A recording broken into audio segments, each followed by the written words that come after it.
Bismillahirrahmanirrahim. Alhamdulillahirabbil alamin. Allahumma shalli wa sallim wa barik ala sayyidina Muhammad wa ala ali sayyidina Muhammad. Amma ba'd. Assalamualaikum warahmatullahi wabarakatuh.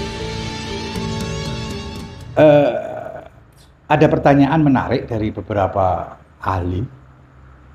Kenapa orang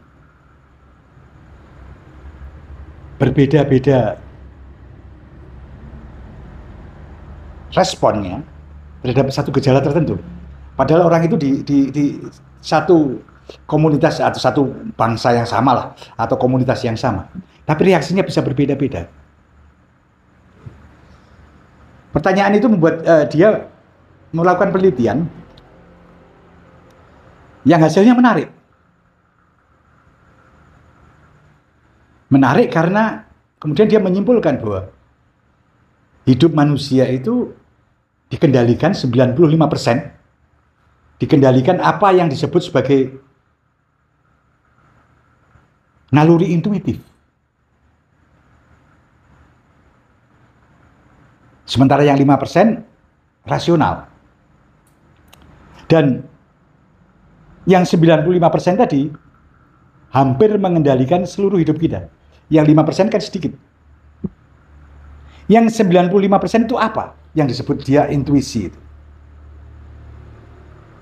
Secara sosiologis, mungkin itu bentukan-bentukan nilai-nilai yang diajarkan, yang dia terima, yang kita terima,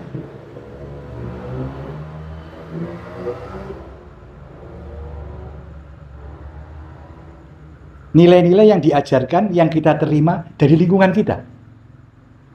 Lingkungan terdekat, keluarga, masyarakat, pendidikan, sistem pendidikan kita, itu terinternalisasi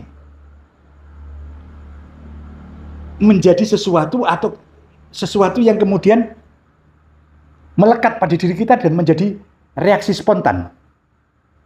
Agak berbeda dengan penelitinya salah satu yang dapat hadiah Nobel itu, Daniel Kahneman namanya.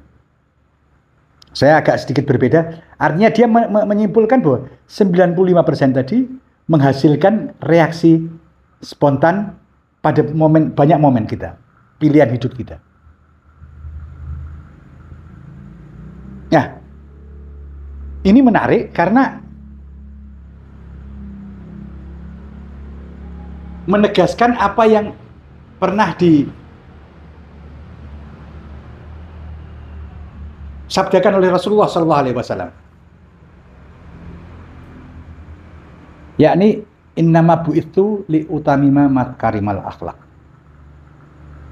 Sungguhnya aku ini tidak diutus kecuali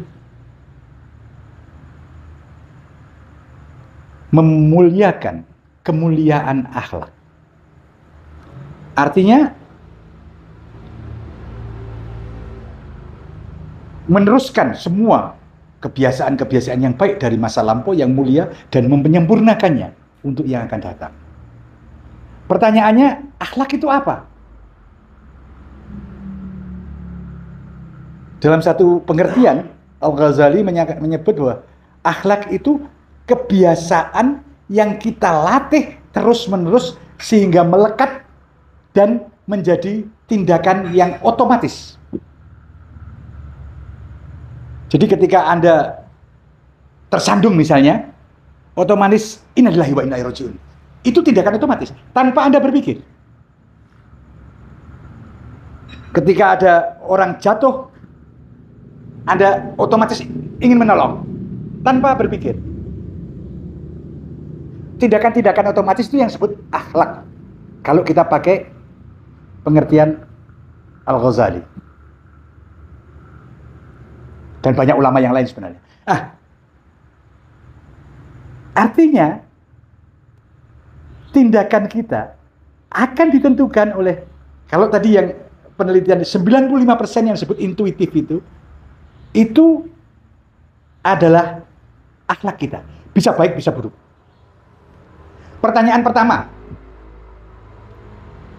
kalau begitu manusia ini didikan. Di episode sebelumnya kita ngomong soal ternak.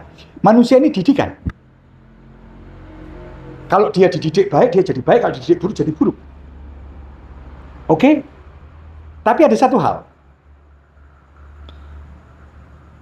Manusia itu punya, kalau kita pakai sekarang, ini fitrah. Fitrah baik atau fitrah buruk?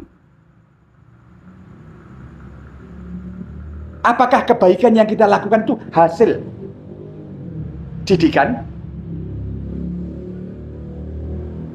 yang sesuai dengan fitrah, atau benar-benar hasil didikan seperti para orang-orang ateis atau sekuler menyebut itu kan hanya pendidikan, kalau tanpa pendidikan. Dan itu sebenarnya dulu zaman pertengahan Islam, Ibnu Sina itu pernah membuat novel tentang itu, tentang manusia yang apakah manusia itu dasarnya baik atau dasarnya buruk. Bahwa pendidikan berpengaruh, ya. Cuma akhlak itu apa? Kalau dalam pengertian tertentu, mengekspresikan atau mengeluarkan semua kemampuan baik yang secara alamiah dimiliki manusia. Memberi wadah, mengeksternalisasi apa yang ada di dalam diri manusia. Quran menyebut fa'alhamaha fujuraha wa taqwaha. Artinya manusia memang diberi ilham tentang yang buruk dan yang baik, ketakwaan.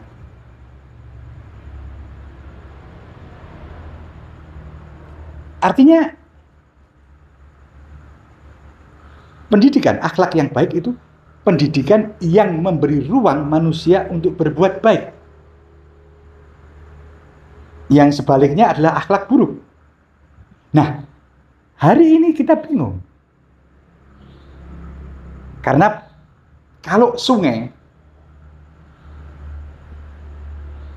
di hilirnya sana bersih, tapi semakin ke sini peradaban itu bercampur baur antara yang sampah, air bersih bercampur baur, dan itu masuk ke dalam diri kita. Kita nggak sempat untuk mencoba memilah mana yang benar-benar baik, mana yang benar-benar buruk. Mudah-mudahan kita bisa lanjutkan nanti. Wassalamualaikum warahmatullahi wabarakatuh.